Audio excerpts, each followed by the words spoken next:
Hallo zusammen. Ich wollte am späten Nachmittag noch etwas Keyboard spielen und hatte einen Titel im Kopf, Sound of Silence von Simon and Garfunkel.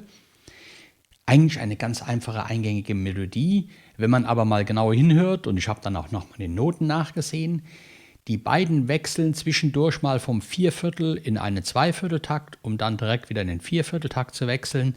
Also eigentlich gar nicht so einfach zu spielen.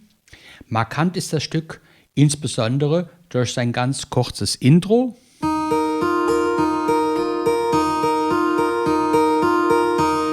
Wenn man das spielt, hat man eigentlich schon fast gewonnen. Für die Melodie habe ich mir die Flöte ausgesucht. Die beiden singen zweistimmig, also spiele ich auch zweistimmig.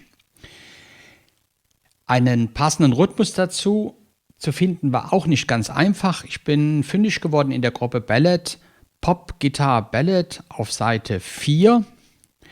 Und im ersten Teil habe ich bis auf 2 Gitarrenspuren eigentlich alle anderen stumm geschaltet. Bei dem letzten Teil des Stückes ist Bass und Schlagzeug angeschaltet und ich habe zusätzlich Multipad eingesetzt. Hört euch einfach mal mein Ergebnis an, vielleicht gefällt es euch ja.